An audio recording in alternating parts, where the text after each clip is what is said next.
High voltage by election ಕದನಕ್ಕೆ ಇನ್ನೇನು ಕ್ಷಣಗಣನೆ ಆರಂಭ ಆಗಿದೆ ಅಷ್ಟೇ.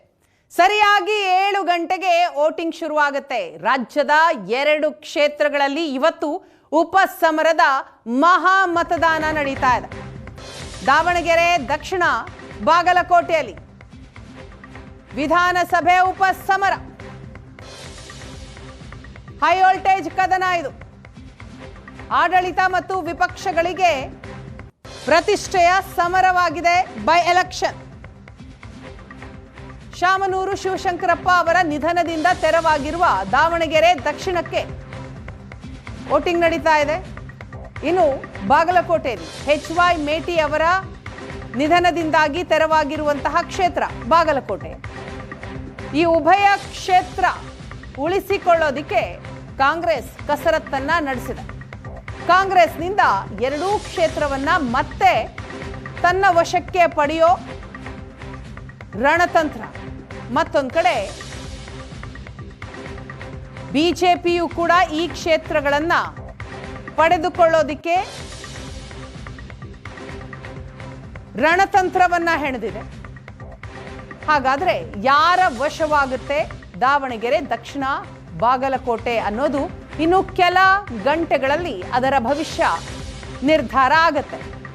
ಇವತ್ತು ಮತಪೆಟ್ಟಿಗೆಯಲ್ಲಿ ಅಭ್ಯರ್ಥಿಗಳ ಭವಿಷ್ಯ ಭದ್ರವಾಗಲಿದೆ. ಅದಕ್ಕಾಗಿ ಎಲ್ಲ ರೀತಿಯ ಸಿದ್ಧತೆಗಳಾಗಿದೆ. ದೃಶ್ಯದಲ್ಲಿ ನೋಡ್ತಾ ಇದ್ದೀವಿ. 2 ಕ್ಷೇತ್ರದಲ್ಲಿ ಚುನಾವಣಾ ಆಯೋಗ ಎಲ್ಲ ಸಿದ್ಧತೆಗಳನ್ನು ಮಾಡಿಕೊಂಡಿದೆ. ಕೊನೆ ಹಂತದ ತಯಾರಿಯೂ ಕೂಡ ಮುಗಿದಿದೆ. ಇನ್ನೊಂದು ಅರ್ಧ ಗಂಟೆ ಮಾತ್ರ ವೋಟಿಂಗ್ ಶುರುವಾಗುತ್ತೆ.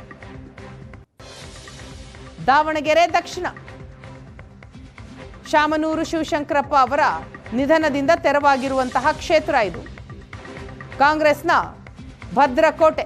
ಈ ಭದ್ರಕೋಟೆಯನ್ನ ಉಳಿಸ್ಕೊಳ್ಳೋದಿಕ್ಕೆ ಘಟಾನುಘಟಿ ನಾಯಕರುಗಳು ಪ್ರಚಾರ ಕಣದಲ್ಲಿ ಧುಮುಕಿದ್ರು. ಸಿಎಂ ಸಿದ್ದರಾಮಯ್ಯ 3 ಸುತ್ತಿನ ಪ್ರಚಾರವನ್ನ ನಡೆಸಿ ಹೋಗಿದ್ದಾರೆ.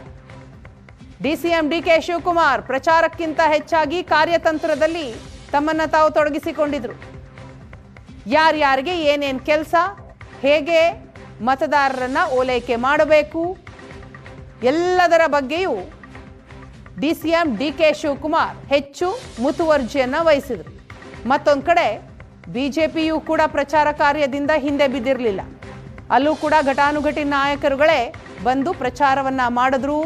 ಕಾಂಗ್ರೆಸ್ ಸರ್ಕಾರದ ವೈಫಲ್ಯಗಳ ಬಗ್ಗೆ ಮತದಾರರ ಗಮನಕ್ಕೆ ತಂದರು. ಇನ್ನು ಮತ್ತೊಂದು ಕಡೆ ಬಾಗಲಕೋಟೆಯೂ ಕೂಡ ಹೈ ವೋಲ್ಟೇಜ್ ಕ್ಷೇತ್ರ.